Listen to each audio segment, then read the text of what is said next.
Silakan kami berikan kesempatan pertama kepada tim penasihat hukum untuk mengajukan beberapa pertanyaan. Namun sebelumnya saya ingatkan, ini karena saksi ahli filsafat ya, mungkin nanti mungkin berkembang kemana-mana, mungkin mohon dibatasi sehubungan dengan benar yang mulia, khususnya terkait dengan pasal-pasal pidana, gitu normanya aja, juga fakta-fakta persidangan. Monggo silakan. Izin rekan kami yang dahulu yang mulia. Terima kasih. Bismillahirrahmanirrahim. Assalamualaikum warahmatullahi wabarakatuh. Brother Rocky Gerung yang banyak dicintai orang, insya Allah. Mudah-mudahan. Dalam kesempatan ini, orang banyak memahami filsafat itu kumpulan teori-teori dan kata-kata yang bersifat filosofis. Tapi dalam kepentingan sekarang, saya ingin ada filsafat terapan yang mungkin bisa dijelaskan secara ilmiah kaitan dengan yang berkait tentang penistaan agama. Nah, filsafatnya, basis yang saya pahami adalah kejujuran, kebenaran, keadilan. Nah, bagaimana dalam kesempatan ini klien kami ini kan bermubahalah atau bersumpah untuk memastikan benar atau tidaknya, oleh karena itu nyatanya didakwa. Nah, pertanyaannya, bagaimana saksi menerangkan filsafat terapannya untuk ketiga pasal tadi itu? Silakan. Oke, saya coba atasi ya problem itu ya, karena filosofi itu nggak berhubungan dengan hal yang praktis itu. Tetapi dalam perkembangan ada disebut applied philosophy, terutama dalamnya etika itu. Logika juga sebenarnya applied philosophy.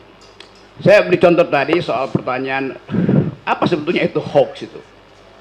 Tiba-tiba hoax itu jadi soal kriminal.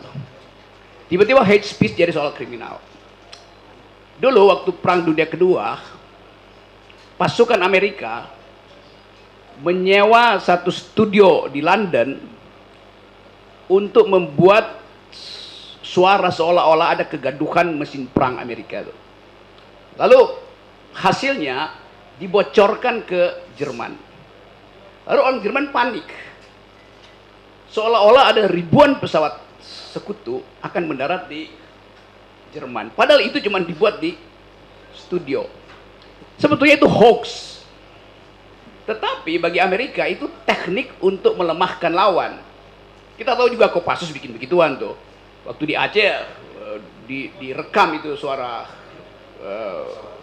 pesawat, suara mesin perang itu disebarkan supaya ada efek katastrofik tuh. Jadi yang disebut hoax sebetulnya awalnya adalah upaya untuk mencari jalan membenarkan penyerbuan tuh. Itu kata hoax itu juga kata yang agak aneh di Indonesia tuh. Yang kedua, hoax itu datang dari tradisi akademis. Dulu saya pernah terangkan pada seorang profesor, kemudian dia ngamuk karena dia nggak ngerti asal usul dari kata hoax itu. Hoax itu dulu kalimat yang diucapkan pertama kali dalam kasus Alan Sokal.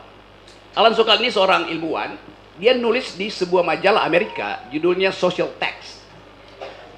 Karena namanya udah terkenal, maka waktu dia nulis dianggap itu adalah benar.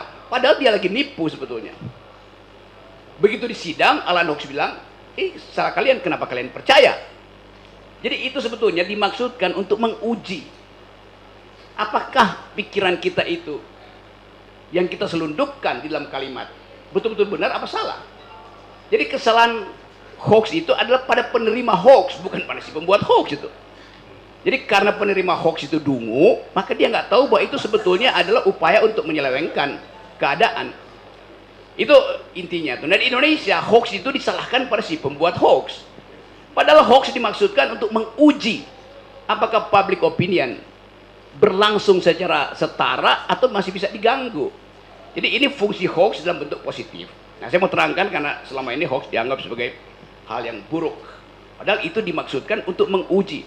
Kan banyak juga dosen yang meluluskan mahasiswanya tanpa diuji disertasinya dengan cara yang sistematis, metodologi. Padahal isi disertasinya hoax. Jadi yang salah ada penguji, karena penguji nggak berani untuk mempersoalkan hal yang yang belum dia kenal itu. Itu soal pertama. Nanti kita lihat apa efeknya pada hoax yang berlangsung selama kira-kira 2 pemilu ini.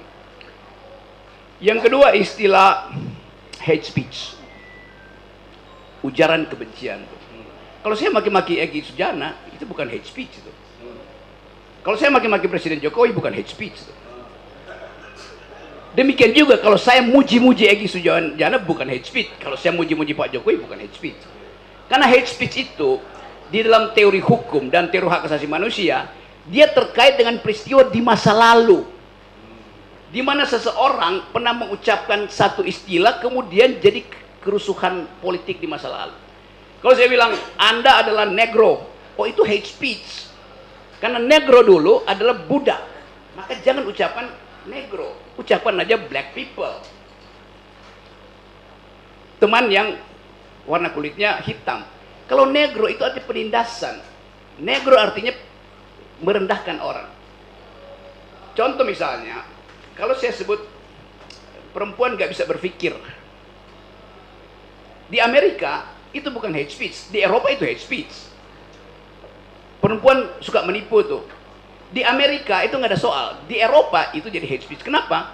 Karena di Eropa ada satu peristiwa di tahun 1200-1300 ketika semua perempuan itu diuber-uber oleh gereja Katolik karena dianggap sedang bersekutu dengan setan.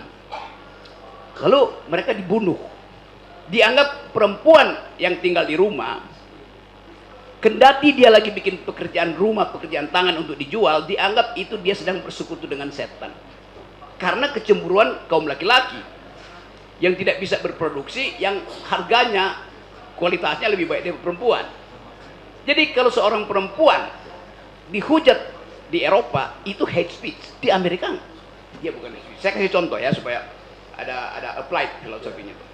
Satu waktu dalam satu pertandingan sepak bola, hakim garisnya adalah seorang perempuan. Dia bilang bolanya nggak masuk. Lalu dia diolok-olok oleh penonton, oleh tim yang ada laki-laki tuh. Seandainya hakim garisnya laki-laki pasti masuk tuh. Ini adalah penghinaan tuh. Maka kena pidana tuh karena mengolok-olok perempuan. Di Amerika dalam tahun yang kira-kira sama, seorang perempuan yang mau jadi profesor di bidang matematik di Harvard University diolok-olok oleh rektornya sendiri. Rektornya bilang, ngapain sih Anda jadi profesor tuh? Anda perempuan nggak bisa mikir abstrak. Itu bukan hate speech. Tetapi kalangan feminis Amerika kemudian membuli si profesor ini, namanya Lawrence Summers, bekas Menteri Keuangan Bill Clinton yang kemudian jadi rektor Harvard, ijazahnya pasti asli. Dia bilang begini nih, saya tahu saya berbuat salah. Karena itu walaupun tidak ada hukum, saya menghukum diri saya sendiri. Rektornya mengundurkan diri itu. Karena dia salah secara etis, bukan salah secara pidana. Jadi kita lihat satu istilah yang di kita dianggap hate speech, sebetulnya salah pengertian, genealoginya keliru tuh. Nah saya nggak ngerti kenapa pembuat undang-undang nggak baca the thing called hate speech. Nggak ada semacam naskah akademis ya, untuk memperlihatkan bahwa tidak semua hal itu hate speech. Hanya bila hal itu pernah ada di masa lalu dan menimbulkan kerugian di masa lalu dan diulangi sekarang, itu namanya hate speech. Saya kira itu awalnya. Ya, penajamannya begini, dalam konteks bukan hoax tadi, karena hoax itu dari si penerima tadi. Nah, pertanyaan seriusnya, ini sudah dituduh hoax. Yang mengatakan hoax si penerima, dalam hal ini jaksa mendakwa. Apakah ini tepat secara keilmuan filsafat yang Anda terangkan tadi? Saya terangkan tadi, genealogi dari hoax fungsinya untuk memancing kebenaran aslinya apa gitu. Jadi hoax sengaja disebarkan untuk tahu yang benar apa kalau begitu. Kalau misalnya saya nggak bisa akses apa yang diucapkan oleh Pak Mahfud hari ini, bahwa ada 300 triliun uang beredar di Menteri Keuangan. Saya bilang, Anda hoax loh Pak Mahfud. Terus dia bilang, buktikan. Saya nggak bisa akses itu. Yang punya akses cuma Pak Mahfud. Kan itu soalnya kan. Jadi ada bahaya juga kalau nanti Pak Mahfud bilang, oke nanti saya buktikan bahwa itu nggak hoax. Sama juga, kalau saya bikin hoax, saya akan buktikan. Saya bisa buktikan, tapi butuh waktu kan. Jadi poin saya, hoax itu diajukan untuk memancing perdebatan sebetulnya, bukan untuk menghina. Karena itu Pak Mahfud dalam kasus ini, walaupun itu kita anggap hoax, tapi kita anggap oke, dia jadi whistleblower lah, kira-kira begitu kan. Ya, kepastian pikiran yang saya inginkan adalah ini sudah menjadi dakwaan, bahkan sudah dipenjara. Oke. Padahal itu untuk memancing perdebatan, muncul kebenaran, tapi faktanya justru dipenjara. Ya, kesalahan apa dalam berpikir di sini? Salahnya nggak ada orang yang mau berdebat tentang hal yang lagi dipertengkarkan, lalu dituduh aja itu hoax. Kenapa dituduh hoax? Mumpung ada pidananya kan? Kan lebih efisien duduk hoax daripada bercakap-cakap. Tapi buat kita problem serius karena mencelakakan orang. Buat saya juga itu problem serius. Di universitas itu problem serius. Ya. Kan Jadi, mestinya apakah ini bentuk kedunguan? Coba ulangi lagi kalimatnya. Apakah ini bentuk kedunguan? Pasti. Pasti. Tenang, tenang. Tentang kebencian. Kalau kebencian dan juga sekaligus penistaan agama, Gus Nur ini ulama, di penjara dicintai, suruh khutbah Jumat dan segala macam. Antara realita dengan tuduhan tidak nyambung. Bagaimana menerangkan filosofisnya? Tentu ada semacam sinopsis di kepala jaksa terutama untuk memperlihatkan kemampuan dia membekuk seseorang. Kan jaksa selalu datang dengan prinsip bahwa saya bisa beku Anda. Hakim datang dengan prinsip saya bisa menegakkan keadilan. Pengacara datang dengan prinsip saya bisa membebaskan terdakwa. Jadi kalau itu sama argumennya, nggak ada soal, pengadilan bisa buktikan. Tapi yang terjadi sekarang, sistem pengadilan kita, di dalamnya ada jaksa, ada pengacara, ada polisi. Yang terjadi adalah penghukuman, bukan pengadilan. Pengadilan mulai dengan narasi, diskors. Kita bahas sama-sama, the thing called hoax tadi apa itu? Hate speech itu apa? Tetapi karena mau efisien, maka Anda langsung buka KUHP aja. Padahal sebetulnya, hal yang bisa dibicarakan secara demokratis nggak perlu KUHP. KUHP itu adalah final atau solusi terakhir lah. Kalau masih bisa bercakap-cakap buat apa? Kita lagi masuk dalam restoratif justice, di mana percakapan lebih penting daripada penghukuman. Kan future law kita, apa bahasa latinnya itu, ius constituendum, kita adalah menuju ke situ. Jadi seharusnya ada percakapan, dan kita tahu kalau saya terangin filsafat politik, semakin banyak ada KUHP, artinya semakin kurang demokrasi itu. Kalau saya bisa bercakap-cakap dengan tetangga saya untuk sekedar oke, daun mangga Anda ada di tempat saya, oke, saya buang ya, tapi saya bisa ambil dong mangga sedikit di situ kan enak kan? Bukan langsung keluar dengan KUHP, Anda mencemari halaman saya, maka saya bawa Anda ke ruang sidang. Itu berhenti persahabatan antar warga negara tuh. Apalagi ini soal publik yang seharusnya dipercakapkan aja kan, atau paling nggak bikin seminar lah supaya jelas, nggak usah dibawa dalam pengadilan itu. Saya usulkan itu ya. Ya, kemudian kenyataannya yang seharusnya tidak masuk ruang pengadilan hari ini masuk. Padahal juga sudah kita buktikan 22 orang saksi, 5 ahli, 17 fakta. Semua tidak ada yang pernah lihat ijazah asli Jokowi. Ini kaitan dengan ijazah soalnya. Maka pertanyaan seriusnya, kok jadi bertele-tele gitu loh. Kan harusnya kalau mengacu kepada 143 dari dakwaan harus cermat, jelas dan lengkap. Ini kan nggak ada ijazah aslinya, kan berarti tidak jelas. Maka ada klausul harusnya ini kasus batal demi hukum. Tapi kenapa terus berlanjut? Fenomena apa? Psikologi, hak asasi manusia dan lain sebagainya Anda bisa mengerti? Untuk jelaskan ini. Coba saya terangkan dulu ya. Saya mau terangkan soal ijazah, padahal saya nggak punya ijazah tuh. Saya nggak punya ijazah. Tapi saya mengajar dari S1 sampai S3 tuh. Nggak ada yang persoalkan itu. Karena ada kepercayaan bahwa saya punya pengetahuan. UI minta saya mengajar dari S1 sampai S3 tuh. Satu waktu tanya, Pak Rocky mana ijazah Anda? Anda yang undang saya, kenapa Anda tanya ijazah saya loh? Kecuali saya mendaftar, oke saya tunjukkan. Anda yang perlu. Tapi ini soal administrasi. Nah itu masalahnya, soal administrasi. Kalau administrasi, silahkan cari file saya, kan Anda yang keluarin. Mestinya ada file Anda. Kalau ijazah saya robek, bagaimana coba? Jadi dalam soal ijazah tadi, itu bisa Pak Jokowi, yang mau kita persoalkan ijazah sebagai tanda beliau pernah sekolah atau tanda beliau pernah berpikir. Yang mana?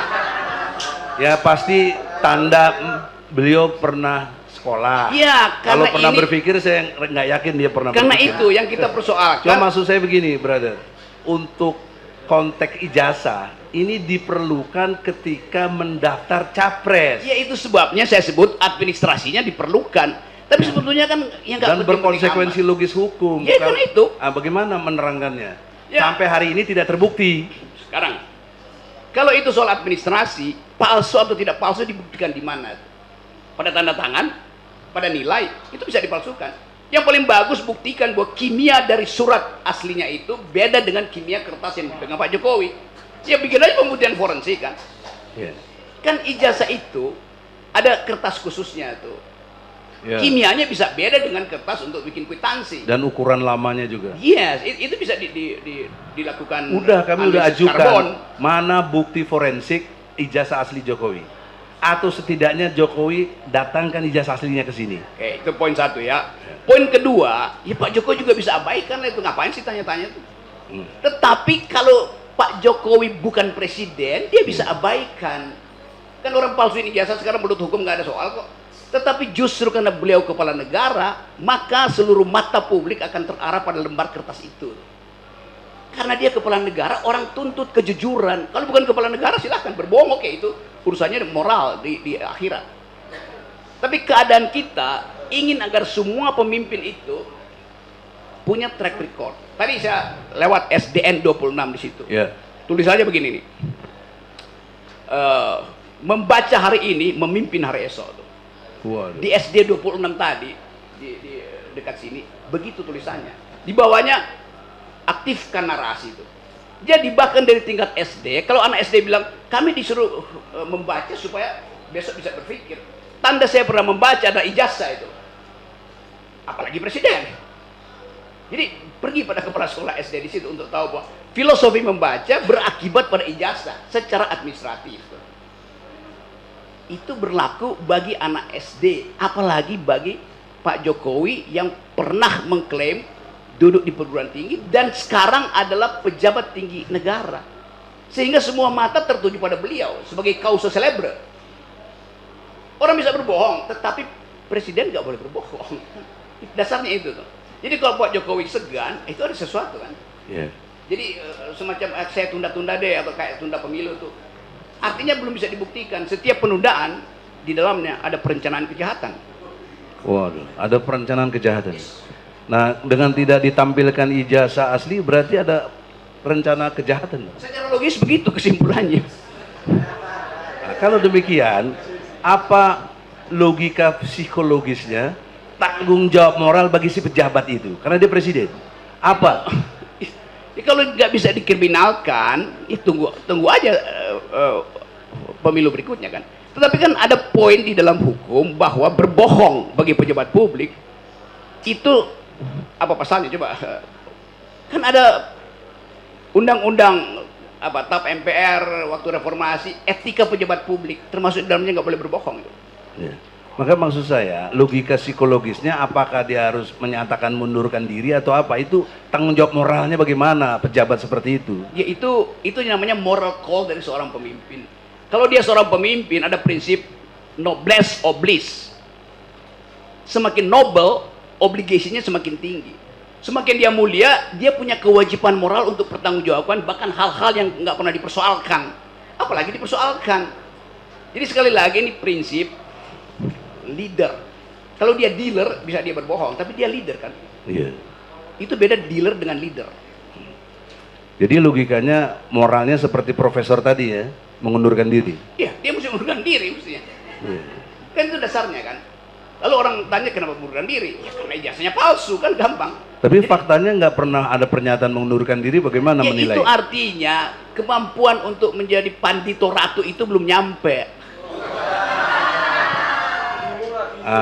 Sekarang karena dari pihak individunya tidak demikian, sekarang dalam proses persidangan sebenarnya ada klausul yang bisa dia ini sidang di stop, sidang ini tidak bertele-tele, tergantung kewenangan hakim di dalam konteks menentukan bahwa ini udah tidak sesuai dengan dakwaan. Saya bayangkan misalnya, setiap presiden Indonesia, dia punya semacam hak untuk memperoleh noblesse oblige ketika dia lengser itu. Lengser ke Prabon, segala macam. Kan dia tetap akan dipanggil Master Presiden itu. Di Amerika kan udah pensiun pun Master Presiden, Master Ambassador gitu. Orang akan panggil Pak Jokowi, Pak Presiden. SBY sekarang masih dipanggil orang presiden tuh.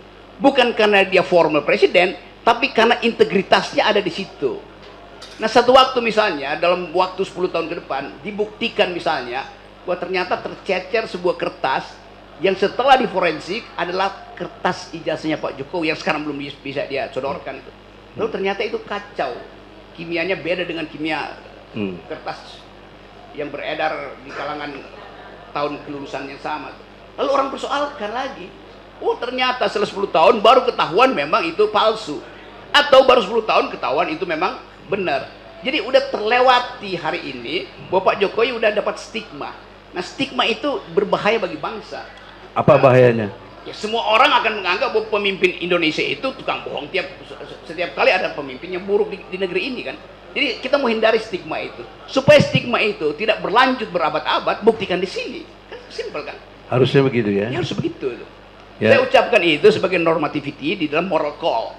Jadi panggilan moral itu menuntut dia secara honesty untuk bilang ini sebetulnya yang kalian persoalkan, daripada ribut-ribut kan gampang. Jadi dalam konteks ini bisa bedakan ya antara kabar dan berita, karena ini konteksnya dengan kabar dan berita, sehingga ini menjadi berita nantinya kan bahwa Jokowi ijazahnya palsu atau tidak jelas. Dengan tidak jelas kan berarti sudah dipersoalkan. Dengan dipersoalkan ini kan juga jadi masalah besar buat bangsa ini. Jadi itu begitu diputuskan dia jadi berita. Sebelum diputuskan dia jadi kabar, dan kabar yang paling buruk adalah kabar angin. Nah, jadi gitu ya antara kabar dan berita begitu. Ya, sekira Matur ini bisa lanjutkan. Makasih. Terima kasih Bang Oke, silakan Egy Sujana. Izin majelis. Oke. Saudara ahli, dalam proses pembuktian itu ada hal yang sifatnya empiris dan transenden, dan kemudian hal yang sifatnya empiris tadi dibuktikan dengan satu asumsi, praduga, keyakinan, tapi tanpa melihat fakta. Saya ingin ahli menerangkan bagaimana semestinya kita untuk membuktikan kebenaran yang sebenarnya empiris, faktual, bisa diindra, bukan kebenaran yang sifatnya transenden yang kita tidak bisa mengindranya begitu. Nanti kami kaitkan dengan proses pembuktian begitu. Satu kebenaran transenden itu datang dari sekuensis logis. Artinya tanpa harus membuktikan datanya itu pasti ujungnya benar itu. Prinsipnya dalam logika, many times we must reason without knowing whether our facts are true. But we do want our reasoning to be correct. Jadi kendati datanya nggak ada, kalau reasoning kita, nalar kita lurus, pasti kita ketemukan. Tetapi itu penemuan itu diperoleh oleh reasoning, bukan oleh fakta gitu. Jadi kalau kita kesulitan untuk membuktikan, pakai akal aja. Akal itu bisa dibantah oleh akal juga pada akhirnya. Tetapi dalam soal yang Anda tanyakan tadi, kalau dia pembuktian sebab akibat, kalau saya tahu akibat, saya bisa kendalikan sebelumnya supaya sebab itu tidak menimbulkan akibat kan. Jadi bisa terjadi percakapan sebelumnya untuk menghindari kausalitas itu berujung pada kriminalitas kan, begitu dasarnya. Jadi reasoning kita, kalau kita utuh mempercakapkan sesuatu, lama-lama barang yang tertutup itu dia popping up, dia membuka dirinya sendiri. Nah, tanpa asumsi itu nggak mungkin kita buka. Jadi percakapan, narasi yang ada di publik sekarang di Sepal itu akan membawa kita pada tesis bahwa ya ada yang palsu sebetulnya. Tapi buat apa sih dibicarakan itu? Walaupun memang kalau nggak pernah dibuktikan, tuduhan itu akan berlanjut terus.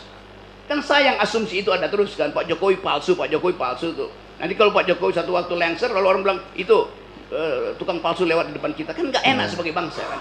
Mending selesaikan soal itu. Undang aja percakapan baru di luar sidang, kan masih ada waktu tuh. Iya. Baik, tolong terangkan karena begini, ada dua isu yang sebenarnya objeknya sama tapi tarikannya dianggap berbeda. bagi warga negara menyampaikan pendapat, apapun pendapat itu, terlepas dalam pendapat itu ada yang benar, ada yang keliru, warga negara memandang ini sebagai hak konstitusional karena dijamin dalam pasal 28. Tapi ada semacam fenomena, bahkan secara faktual, sejumlah aktivis, sebut saja Edi Mulyadi, Syahganda Nainggolan, Jumhur, dan yang lainnya, narasi-narasi kebebasan berpendapat itu sekarang ditarik menjadi seolah suatu kejahatan. Misalkan dianggap sebagai kebencian, hoax atau menyebar kebohongan, bahkan dianggap ini menerbitkan keonaran. Saya ingin beri batasan yang konkret, apakah hal-hal seperti itu adalah hak konstitusional yang dijamin konstitusi, atau sebenarnya memang kejahatan? Kalau ini memang kejahatan, hukum saja semua orang berpendapat, begitu. Waktu kita pindah dari sistem kerajaan pergi pada sistem republik, semua hal yang sifat privat itu kita hentikan kedudukannya. Raja tidak boleh lagi klaim bahwa dia punya tubuh privat. Begitu pindah republik, raja itu hanya punya tubuh publik, namanya presiden itu. Sekarang KUHP kita campur ulang itu tuh. Menghina presiden artinya menghina martabat Jokowi. Nggak ada di dalam teori filsafat hukum itu. Tubuh privat raja terpisah dengan tubuh privat presiden terpisah dengan tubuh privat publik.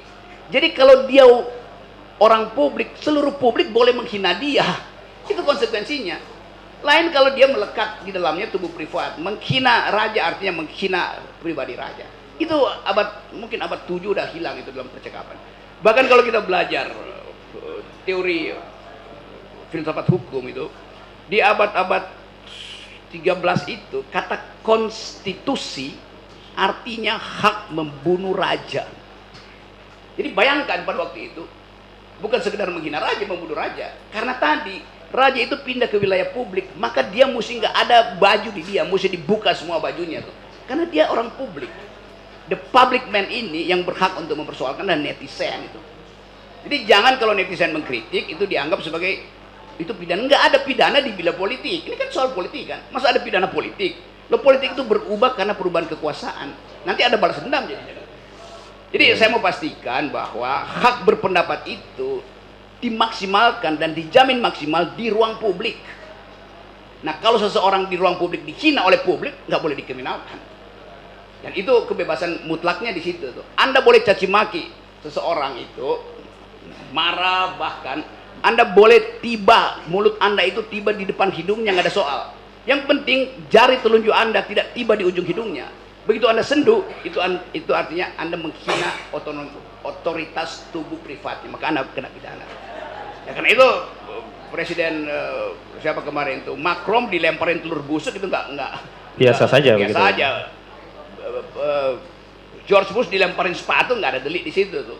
Siapa lagi tuh? Donald Trump dihina habis-habisan nggak kena delik. Kan itu konsekuensi jadi orang publik. Kan orang publik nggak boleh tutup-tutup kan. Dia mesti betul-betul ini res publica, ini urusan publik. Jadi nggak boleh ada teori penghinaan terhadap pejabat publik, itu ngaco. Yang bisa terhina itu tubuh privat kita, dignity kita.